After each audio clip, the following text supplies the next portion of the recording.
Hello, this is Ross Bliley from the podcast Pigskin Tales. This podcast is sponsored by Sterling Soap Company.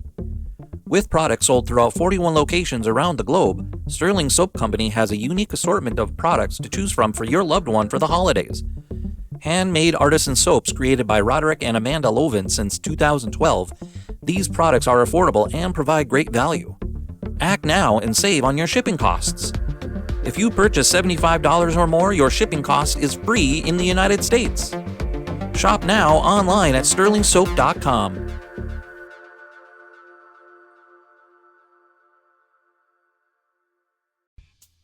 Hey there, sports history fans. We've got some exciting news to share with you. 6 of our podcasts from the Sports History Network have made it to the final round of voting for the prestigious Sports Podcast Awards. Here are their shows and the categories. Historically Speaking Sports and This Day in Sports History are both competing for Best Sports Talk Podcast. No Nonsense Old School Weightlifting History is in the running for Best Fitness, Health, and Wellbeing Podcast.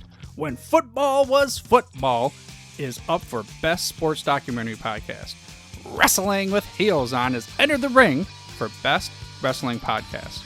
And Shoulder Roll Virtual Boxing is fighting for the title for Best Combat Sports Podcast.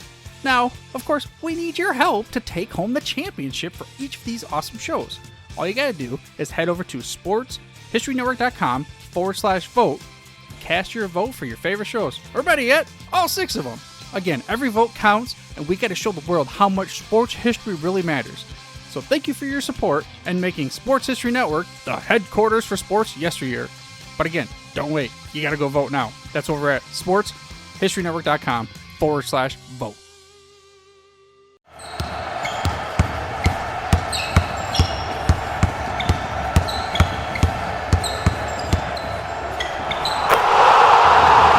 This is Basketball History 101 with Rick Loayza. Welcome back to Award-winning Basketball History 101, part of the Sports History Network. I'm your host, Rick Loayza, and this is the podcast where we bring to life some of the forgotten stories from basketball history. We are bringing old school basketball to a new school audience, and today we bring you the final entry into our occasional series on the lost ABA teams. And this one is a 2-part episode.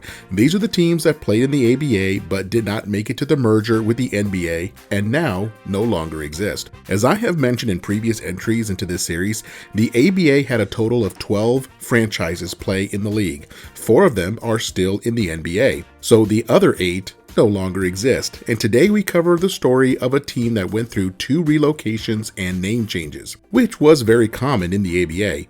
And I am talking about a team that started out as the Houston Mavericks. Now that name sounds weird just saying it, considering that today we have the Dallas Mavericks and the Houston Rockets. But yes, this particular ABA team was named the Houston Mavericks. Now, one thing that Houston had going for it was they had probably the richest owner in the ABA. Now, that is a good thing because the entire ABA lost money during that first year, and everyone needed deep financial pockets if they were going to survive. That owner was T.C. Morrow. Now, for the first year, Houston had a record of 29-49 and just were a terrible team.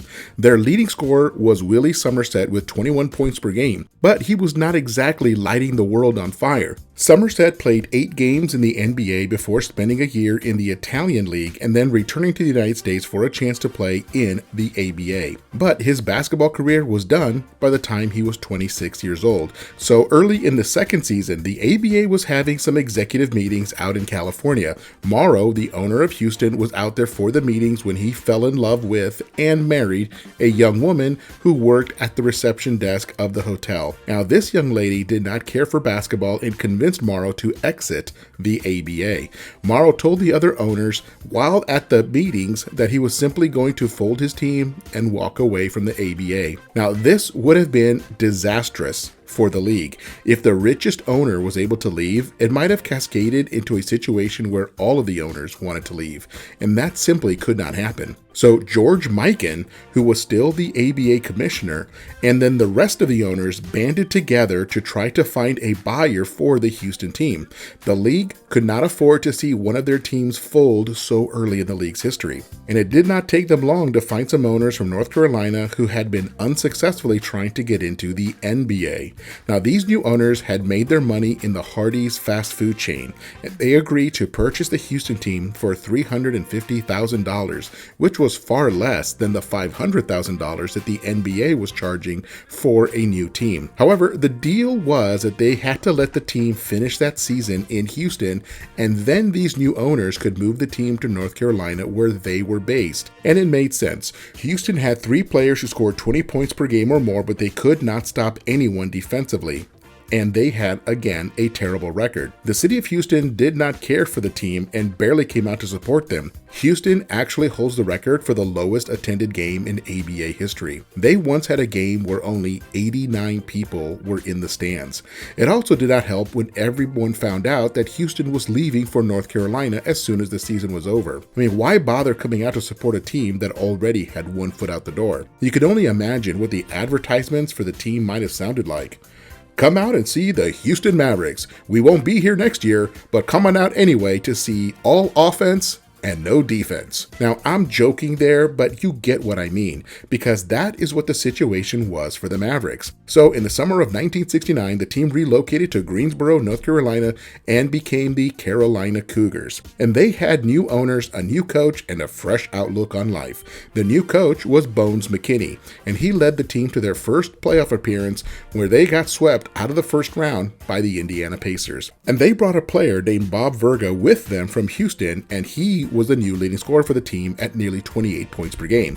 Now, in order to help improve interest in the team, the owner's strategy was to sign as many players who had played their college ball in the state of North Carolina.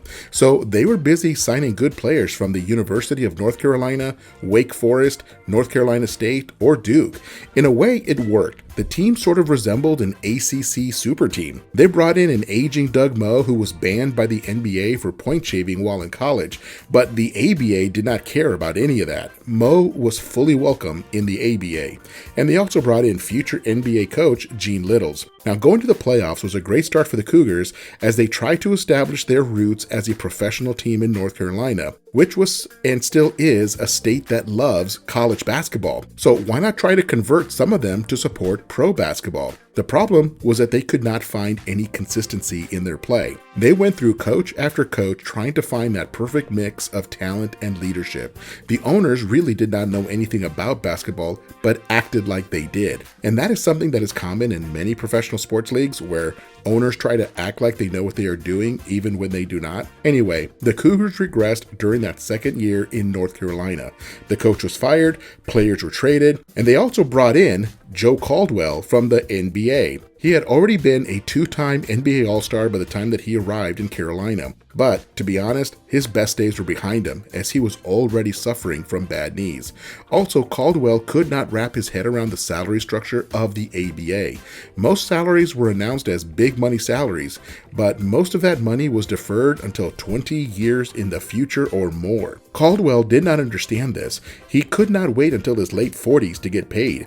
He wanted to get paid immediately, just like they did in the NBA. He also did not like the travel and hotel accommodations of the ABA. He could not understand why things were not as nice as they were in the NBA. And he became a problem pretty much from the start. He led the team in scoring at 23 points per game, which was good, but he was constantly complaining about everything. He would complain to the owners about the coach, he would then complain to the coach about his teammates, and he would complain to the general manager about his pay. It got so bad that the Cougars actually discussed with the Atlanta Hawks about selling the contract to the NBA.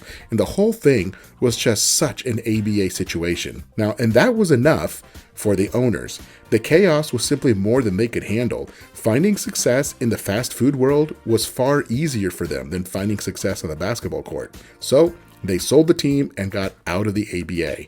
And this is a good place to take a break, and I'll be right back with more on the Carolina Cougars.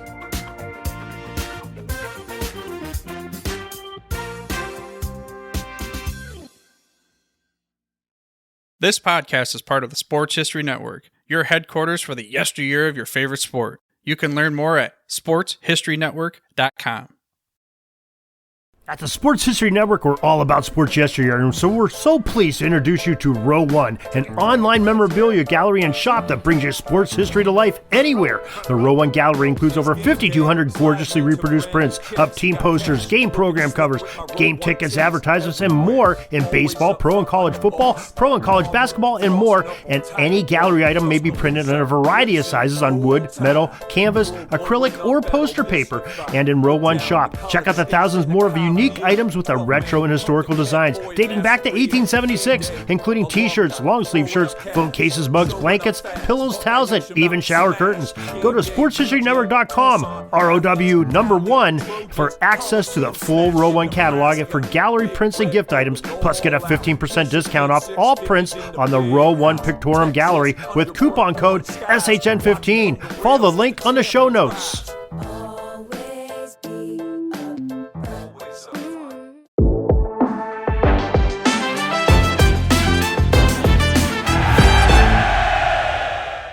Hello, sports history fans. I'm Ross from the podcast Pigskin Tales. You're about to jump into another thrilling sports history moment, but first, let's dive into today's sponsor, just in time for the holiday season. Introducing Art of Words, the brainchild of word artist Dan Duffy from Philadelphia. Dan meticulously crafts stunning images by handwriting relevant words from some of the greatest sports moments in time. These unique, budget-friendly illustrations are the perfect gift, sparking cherished memories and capturing hearts. Choose from city skylines, sports, history, and musicians to find a piece for everyone. And here's the exciting part. For that sports fanatic in your life, gift them a piece of their favorite team or player's history. Art of Words tells a compelling story.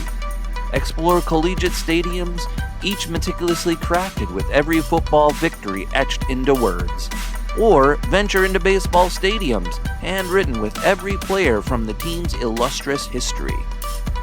My favorite on the site is Bryce Harper 2021 MVP year. Because I'm a big stats guy, I think that's one of the coolest things ever. Check it out. Don't wait. Order a print today for yourself and your loved one this holiday season. Transform your wall into a gallery of captivating art and surprise your family and friends with a print of their own.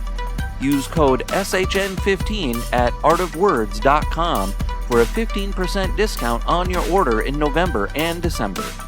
Visit Art of Words, where words magically transform into stunning art, evoking cherished memories and touching the hearts of those who you care about. Again, use the code SHN15 for 15% off at artofwords.com. Welcome back to the show, and let us continue with our story on the Houston Mavericks, now Carolina Cougars. In 1971, the team decided to hire a new coach who had just finished his playing career in the NBA. His name was Tom Meschery, and we did an entire profile on him way back in episode 17 called The Mad Russian. Tom Meschery was born in China to Russian parents who had escaped the Bolshevik Revolution. Eventually, the family made their way to California, where Tom was raised. Well, Meschery took on the role of coach, but by his own admission, he did not have a clear vision and philosophy of coaching. And he did the best that he could at the time, but he was like a ship without a rudder. He also could not understand why the players would not go 100% while on the court, because that was Meschery's reputation as a player. He had a motor that was stuck in high gear for every second that he was out there. He could not relate to players who did not give their absolute best effort all the time. It just did not make sense to him. And he would not be the first nor the last coach in basketball to become frustrated by a lack of effort on the part of his players. However, Meschery was a gifted writer and poet, having published a book of poetry while still playing for the Seattle Supersonics. In his one season as the coach of the Cougars, he kept a journal of his experience and then was able to publish that journal as a book. As usual, the team was terrible and missed out on the playoffs. Meschery was so soured on coaching that after getting fired, he entered a writing program and studied under a Nobel Prize winner in literature. He then earned his PhD and became a high school English teacher for the rest of his career, and he continued to publish more books of his poetry. But in 1972, things really started to turn around for the franchise. They hired Larry Brown as their new coach, and Brown had just finished his own playing career with the Denver Nuggets because of a bad hip. He decided to go into coaching in the fall of 1972, and the crazy thing is that he only recently finished his coaching career in 2022, where he was a special assistant to Penny Hardaway at the University of Memphis.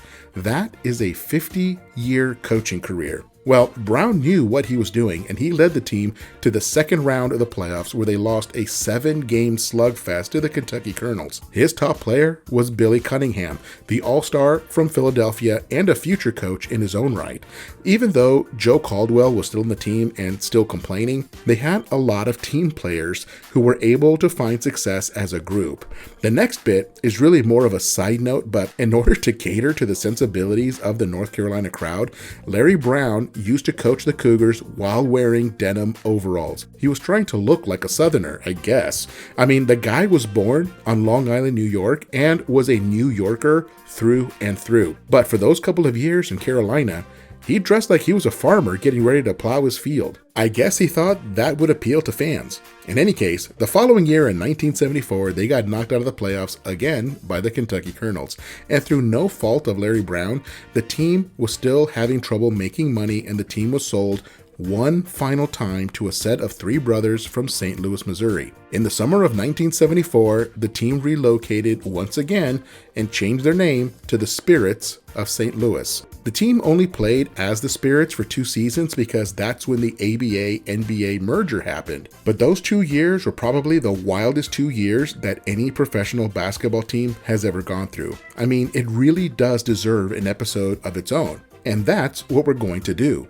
Next week, we will spend our entire time on the Spirits of St. Louis. They had a whole bunch of future Hall of Famers and some of the biggest characters in ABA history.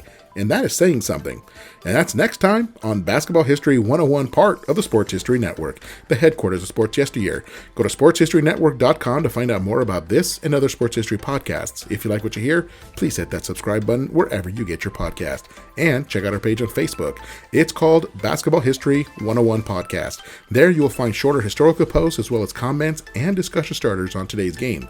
I'll also announce there when new episodes come out. I want to thank my producer and editor, Jacob Loayza. Join us each week as we continue to mine the history of basketball for more great stories from the past. Take care and see you soon.